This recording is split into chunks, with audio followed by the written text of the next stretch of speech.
Dahod, a tribal-dominated district of Gujarat, is part of the semi-arid Northern Highland region. The tribes here depend largely on agriculture, but only around 15% of the farmlands have access to irrigation and the rest depend upon rain-fed farming.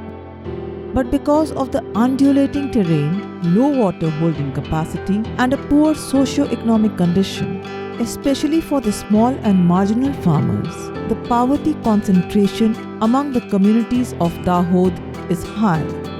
To change this, the 530 rural tribal farmers from 8 villages of Limkheda, Dahod have been involved in a livelihood enhancement program covering agriculture, both field crops as well as diversification to high-value crops, irrigation development and promoting water use efficiency and improved livestock management, both small and large ruminants.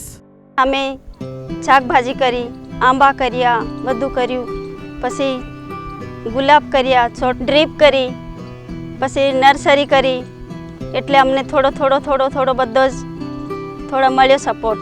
અમે દિવસના ફૂલ વેણીએ 900 500 એના 400-500 રૂપિયા દિવસની આવક થાય છે. અમે પહેલાં અમે લાંબે જતેલા પોપટપુરા ગોધરા તરુ લેવાના, હમણાં હવે નજીકમાં બધે મળી રહે એવી રીતના અમે 1 રૂપિયે તરુ આપીએ છીએ, તઈ 1.5-2 રૂપિયે મળતેલા અમને. અને બિયારણ બી અમને ખબર નહોતી એવો ખતરાવાળું, તો હમણાં ખતરાવાળું બિયારણ અમે વાપરીએ છીએ. એમાં અમે આવક 3 સિઝનની મળીને 2.5 લાખની આજુબાજુ અમે મળે છે. સદગુરુ સિને સંસ્થા અને એસટી ટેલિમીડિયા પ્રોગ્રામ અને હોર્ટિકલ્ચર ફેડરેશન દ્વારા નક્કી કરવામાં આવ્યું કે ગામ ગોરિયામાં ટ્રેક્ટર નથી, તો આપણે ફેડરેશન દ્વારા એક ટ્રેક્ટર લઈએ. જે આજુબાજુનો ટ્રેક્ટર બોલાવવા પડે તો કલાક નીકળી જાય, 2 કલાક નીકળી જાય, તો એ સમય બગડે. વત્તા બીજું કે ખેડૂતોને પ્રાઇવેટ ટ્રેક્ટર બોલાવીએ તો 800 થી 900 રૂપિયા લે, તો અમારું ફેડરેશનનું થતું જે ટ્રેક્ટર છે તો 1 કલાકના 650 રૂપિયા લઈએ છીએ.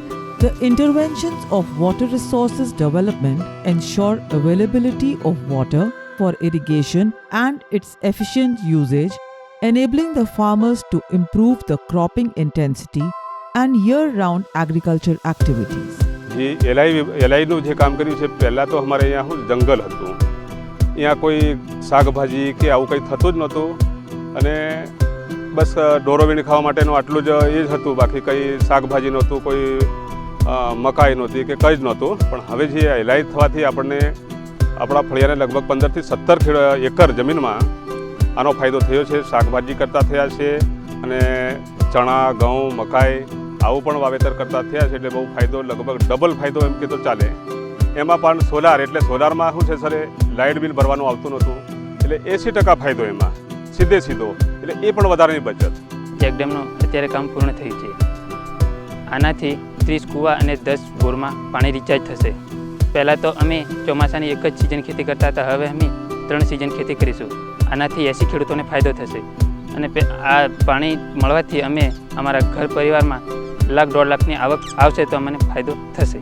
The focus has been towards reducing the agricultural risks and crop failures by adopting methodical farming practices to increase the productivity of cereal crops while promoting cultivation of higher value crops like seasonal vegetables, spices and floriculture. These small changes have brought in a huge change in the base incomes of families by almost 40 to 50% growth within the first year of the program.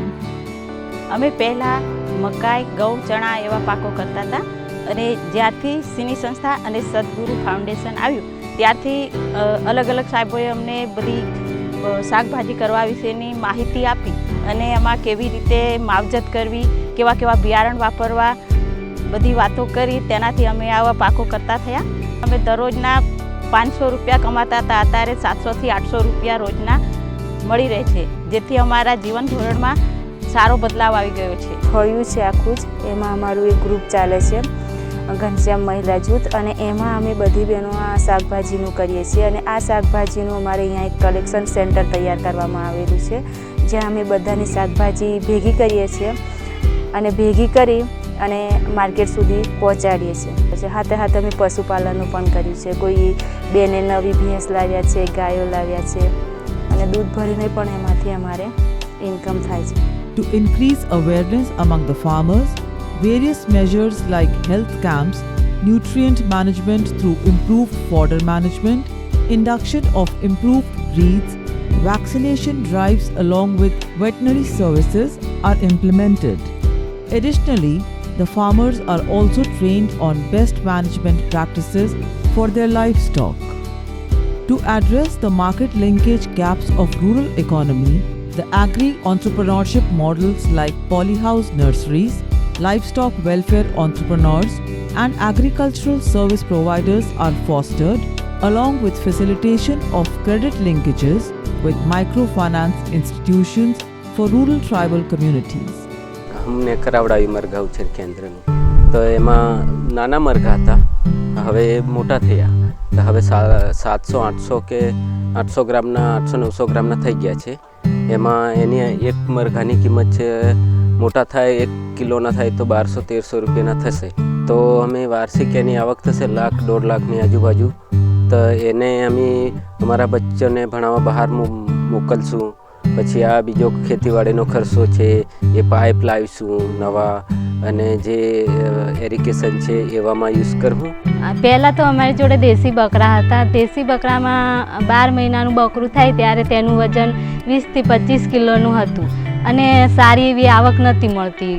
એટલે અમે પછી દેશી બકરાઓનું છોડીને અમે સિરોહી બકરા ખરીદ્યા. જ્યારે દેશી બકરું 2500 થી 3000નું થાય છે અને સિરોહી બકરો 30 કિલોનું વજન હોય તો તેનો ભાવ એને વેચવું હોય તો તેનો ભાવ 15,000 મળે છે. અને ત્યારે એટલું આવક આવવાથી અમે અમારા બાળકને બહાર નિશાળોમાં ભણતા કર્યા છે અને અમારા જીવન ધોરણમાં પરિવર્તન આવ્યું છે સારું.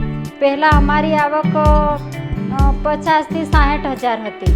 એમાં ખાવાનું કંઈક ભીડ પડે તો વેચવાનું ને એવી રીતે એટલામાં અમારું નહોતું થઈ રહેતું. પણ જ્યારે આ પ્રોગ્રામ આવ્યા બાદ અમારે 1 લાખથી 1.5 લાખ જેવી આવક થઈ. મહિલા બાગાયત ફેડરેશન દ્વારા અમારે આ યુનિટ બનાવ્યું અને યુનિટમાં અમે આ હળદર પીચી અને એનું વેચાણ કર્યું. એટલે આમાં અમને ફાયદો થયો, ખેડૂતને ફાયદો થયો, અમારા ફેડરેશનને ફાયદો થયો અને ગામ લોકોને આ જે ગામની અંદર સારી વસ્તુ મળી રહે એટલે ગામ લોકોને પણ ફાયદો થયો. અમે 10 થી 12 બહેનોના ગ્રુપ બનાવ્યા છે. ગ્રુપ બનાવી અને બહેનોને બચત કરવાથી શું ફાયદો થાય છે અને બચત કરીએ તો આપણને આગળ જતાં આપણી બચત કરેલી શું કામ લાગે એના માટે અમે બહેનોને સમજાવીએ છીએ. એનું બચત નક્કી કરીએ છીએ કે 100 રૂપિયા બચત રાખવી છે કે 50, એ બહેનો એમની જાતે જ નક્કી કરે છે. અને પછી હવે તો એમને શાકભાજીમાંથી ને એમાં આવક સારી આવે છે એટલે બહેનો 100 રૂપિયા બચત કરે છે. એટલે 10 બહેનો હોય તો મહિનાના 1000 રૂપિયા એ રીતના અમે દરેક બહેનોને 1 થી 10 તારીખની અંદર મિટિંગ કરી અને બેંકમાં અમે જમા કરાવીએ છીએ. અને જે બેંકનું વ્યાજ આપણને 1 થી 10 તારીખની અંદર બેંકમાં જમા કરાવીએ તો આપણને એનું વ્યાજ બી મળે છે. વ્યાજ મળવાની સાથે સાથે આપણું જે બેંકમાં બેલેન્સ થાય તો અમે એનું અંદર આંતરિક ધિરાણ કરાવીએ છીએ. આંતરિક ધિરાણ કરાવી અને પછી લેવડ દેવડ કરવાથી આપણને બેંક લોન પણ મળે છે. અમુક બહેનોને બેંક લોન અપાવી અને બેંક લોન આપી અને બહેનોને છોકરાઓને બહાર ભણવા મૂકવા હોય, બધા શાકભાજી માટે કંઈક ખરીદવું હોય, બિયારણો ખરીદવા હોય, ખાતર ખરીદવું હોય, એના માટે એ બહેનો એનો ઉપયોગ કરે છે. અને આ રીતે અમારા ગ્રુપો સારી રીતે ચાલે છે. The journey till now has yielded results filled with hope and ambition. The women-led SHGs and the apex institutions like Limkheda Mahila Bagayat Mandali Limited have developed the foundation for the backward and forward linkages to avail quality agriculture input and facilitation of output marketing. CINI, in partnership with ST Telemedia, is determined to bring about bigger significant improvements in the livelihoods and fulfilling the aspirations of the rural tribal community.